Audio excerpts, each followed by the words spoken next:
आप मीडिया के रोल की बात कर रहे थे, तो पार्लियामेंट इसमें एक नया कानून भी लाने वाली है इसी सेशन में, प्रिंट मीडिया के एक सेक्शन को रेगुलेट करने के लिए। तो वैसे तो मैं मीडिया को रेगुलेट करने का कोई वैसा सपोर्ट नहीं करता हूँ, और इस कानून के अंदर तरह तरह की बातें हैं, लेकिन मीडिया को अगर रेगुलेट अगर हम करना चाहें कि ये गलत रिपोर्टिंग करते हैं, तो वो फिर सेंसरशिप के डायरेक्शन में ही चला जाता है। और इसमें हमें देखना चाहिए कि मीडिया के ऊपर भी काफ़ी लॉज हैं और प्रेस काउंसिल ऑफ इंडिया भी है, तो आप उसी को ढंग से इम्प्लीमेंट कर ले, वही बड़ी बात हो जाएगी। आपको नए कानून लाके इसमें करने की क्या ज़रूरत पड़ी है, इस पे आप कुछ बताना चाहेंगे?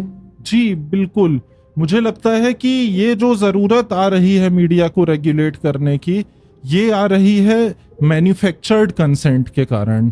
आज कहीं ना कहीं मीडिया का जो रोल है वो एक मैन्युफैक्चर्ड कंसेंट बनाने की तरफ है। वो चाहती है कि वो आपके बेडरूम में घुस जाएं, आपके मोबाइल के जरिए आपके दिमाग को पूरी तरीके से कैप्चर कर लें और बॉम्बार्ड करते रहें। कॉन्स्टेंटली अपडेट्स आती रहती हैं आपके मोबाइल पे, ये हो गया, ये हो गया, दो दो लाइन की अपडेट आती हैं, उससे कोई आपको क्लियर पिक्चर नहीं समझ में आती है। आपको बस पता चलता है अरे यहाँ ये हो गया, वहां पर ये हो गया, आपको बस न्यूज के नाम पे सिर्फ ये मिलता रहता है।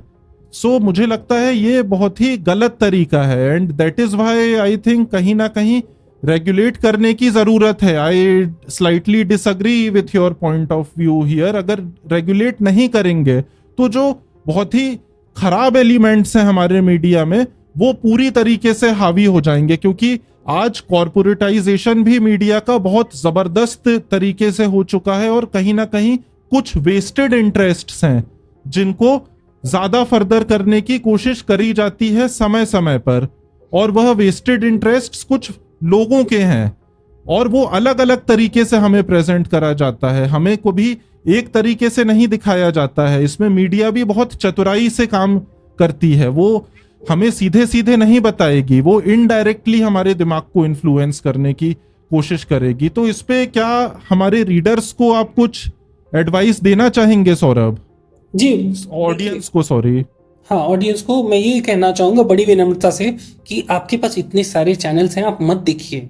जो आपको सही नहीं लग रहा है उसको नहीं देखना चाहिए, और जो आपको सही लग रहा है, ऑप्शन तो बहुत ज़्यादा है, उसमें आप चुन सकते हैं कि आपको किस तरह का रिपोर्टिंग देखना पसंद है, क्योंकि मीडिया भी वही दिखा रही है जो आप देखना चाह रहे हैं। वो पूरा पूरा इसके पीछे पड़ी हुई है कि जिस पे ज़्यादा व्यूज़ आएंगे वो दिखाएंगे। ज़रूरी नहीं है कि वो ये बात सही कह सकते हैं कि जो वो दिखा रहे हैं वो नहीं दिखाना चाहिए या उसको कम दिखाना चाहिए, कुछ ओवर डू कर रहे हैं, करते ही हैं ये कोई परफेक्ट नहीं है और कोई ये कह भी नहीं सकता है।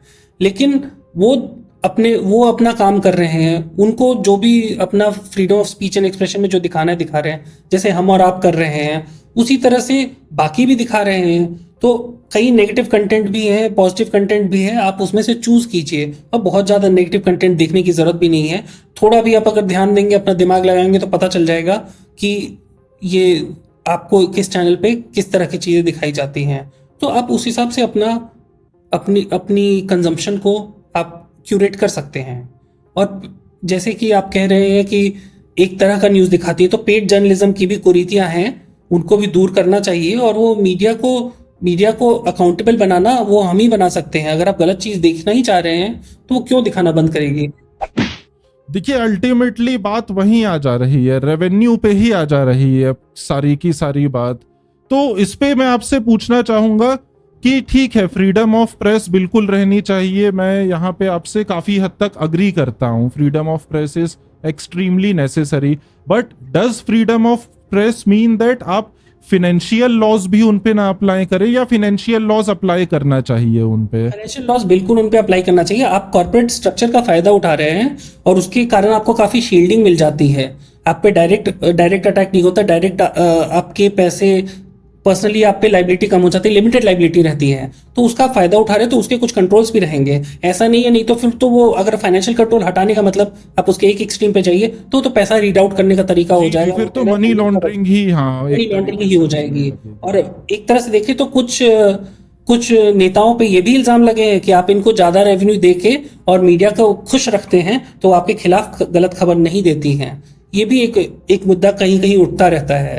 और मैं बॉयकॉट या असहयोग पे एक बात कहना चाहूंगा कि आप अपने ऑपोजिशन, जिससे कि आप एकदम लड़ते हैं आमने सामने, आप उसको तक नहीं बॉयकॉट कर सकते हैं। आपको पार्लियामेंट में जाके उनसे बात करनी ही पड़ेगी। तो फिर वो मीडिया इसमें मुझे थोड़ा सॉफ्ट टारगेट लगती है कि आप एक एंकर को कर दे रहे हो, उस एंकर को मजबूर होना पड़ेगा। मान लीजिए ये स्ट्रैटेजी सक्सेसफुल हो जाती है, तो क्या होगा कि वो एंकर्स फिर कंप्लाई करने लगेंगे, आप जो डिमांड्स रखेंगे उनको मानना पड़ेगा। तो क्या ये सही है?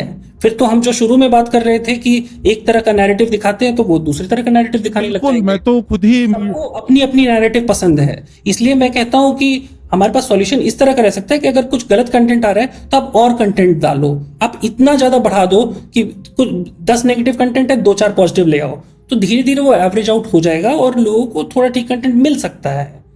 जी ऐसी हम बिल्कुल। उम्मीद कर सकते हैं। तो आपको क्या लगता है कि selective coverage is not a problem? Does it mean that selective coverage? Selective coverage देखिए वो उन पे रिफ्लेक्ट करता है कि वो मीडिया खराब है अच्छी है, और उसी तरह से मैं ये बड़े आसानी से कह सकता हूँ कि कोई मीडिया अच्छा काम नहीं कर रही है इंडिया में। जी। कोई मीडिया ग्रुप अच्छा काम नहीं कर रही, कोई भी, अब ना इधर से ऑन ना उधर से। दैट नोट मुझे लगता है कि इवन आप ग्लोबल मीडिया को भी आज देखें तो ग्लोबल मीडिया भी बहुत ही निकृष्ट काम कर रही है। आप इंटरनेशनल न्यूज अगर आज आप पढ़ने की कोशिश करते हो तो आपको समझ ही नहीं आता है। आपको क्या मिलता है? बाइडेन ने ये कहा, पुतिन ने ये कहा, सुनाक ने ये कहा, फलाने ने ये कहा, शी जिनपिंग ने ये कहा। अरे किसने क्या कहा, इससे क्या फर्क पड़ता है? आप बताइए कि ग्राउंड जीरो पे क्या चल रही हैं चीजें, आप वो तो बताते नहीं हो। उसका एक वजह है, उसका भी एक वजह मुझे ये समझ में आया कि इन लोगों ने पहले क्या होता था, पहले जो बड़े मीडिया ग्रुप्स होते थे या ठीक ठाक भी जो होते थे, वो ग्राउंड पे जाकर रिपोर्टिंग करते थे, उनके रिपोर्टर्स आते थे, वो उनको बताते थे। अब वो काम बहुत कम हो गया है किसी के। अब आपको वॉर करेस्पॉन्डेंट्स कहाँ दिखते हैं? जी, वो जाते हैं, बैन वो कर दिया जाता है, जाने ही हाँ, नहीं दिया जाता है वॉर हाँ। जोन्स में। लेकिन वॉर जोन में पहले जाते थे, पहले भी मुश्किल होती थी, वो अपनी जिंदगी को जोखिम में डाल के करते थे और वो अच्छी रिपोर्टिंग लाते थे। अब क्या है कि आप एक सरकार जो आपसे थोड़ी प्लाइंट सरकार है, उनकी बातें सुनते हो, उनकी रक्षा मिनिस्ट्री जो बोलेगी वो आप ले जाओगे और वो अपनी पब्लिक को दिखाओगे, और फिर बाद में कुछ दिनों बाद वो खबर झूठ साबित हो जाती है। And- तो इसलिए इनको ग्राउंड पे भी इन्वेस्ट करने की जरूरत है, रिपोर्टर्स पे, तब जाके थोड़ा बेहतर होगा। अभी ये क्या करते हैं कि कुछ ही एजेंसीज हैं, वो अपने रिपोर्ट देती हैं और उसी को सारे छाप देते हैं। आप कोई भी न्यूज देखिएगा, अगर आपको जी बिल्कुल, इवन यूट्यूब पे भी आप देखिए सारी न्यूज ऐसी ही आती है।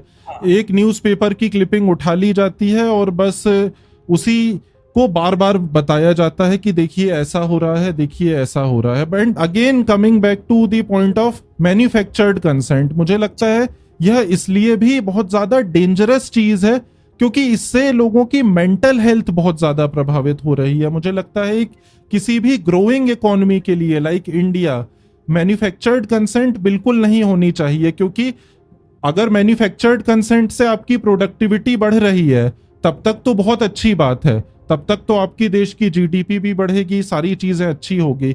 लेकिन उस मैन्युफैक्चर्ड कंसेंट से अगर आपकी मेंटल हेल्थ एडवर्सली प्रभावित हो रही है तो मुझे लगता है कि ये सही बिल्कुल भी नहीं रहेगा। So it's better that our readers, our audience, they should exercise lot of caution. उनको बहुत केयरफुल रहना चाहिए किसी भी प्रकार के कंटेंट को कंज्यूम करने से पहले कि क्या इससे उनकी जो नेट मेंटल हेल्थ है वो कहीं नेगेटिव में तो नहीं जा रही है। मैं तो मानता हूं कि नेगेटिव में जा रही है वो। अगर आप मीडिया को, तो आप खुद ही बैठ जाइए 4 घंटे आप न्यूज चैनल्स पर, 2 घंटे, 1 घंटे भी न्यूज चैनल आप देख लीजिए, आपका सिर दर्द होने लग जाएगा। बिल्कुल 1 घंटे भी आप बहुत, 1 घंटे में तो मतलब डिस्प्रिन खाने की नौबत आ जाएगी। आधे घंटे 20 मिनट में ही आपका वो हो जाता है। तो आजकल बहुत मेहनत करनी पड़ती है कि क्योंकि खबरें तो हमें भी चाहिए, किसी न किसी तरह से हमें पता चलना चाहिए आसपास क्या चल रहा है। तो उसके लिए हमें मेहनत करनी पड़ती है कि हम कहाँ से न्यूज़ लें और कहाँ से नहीं लें। ये हमारा काम नहीं होना चाहिए था। अगर तरीके से काम करता तो ये मीडिया को दिखाना चाहिए था, वैसे स्ट्रक्चर्स होने चाहिए थे कि 1-2 तो कम से कम होते जिनसे हमें पता चल जाता है चलो कुछ सच बता रहे हैं, बट वो नहीं है। इसी पे मैं आपसे आखिरी में यही पूछना चाहूंगा कि क्या हमारी मीडिया जो है वो एक डिस्टोपिया क्रिएट कर रही है? जी, डिस्टोपिया के पहले मैं आपकी एक बात पे जवाब देना चाहूंगा कि ये सब चीजें इसलिए हो रही हैं क्योंकि ट्रस्ट लेवल खत्म होते जा रहा है। एक ट्रस्ट डेफिसिट क्रिएट हो गई है reader and audience and media के बीच में।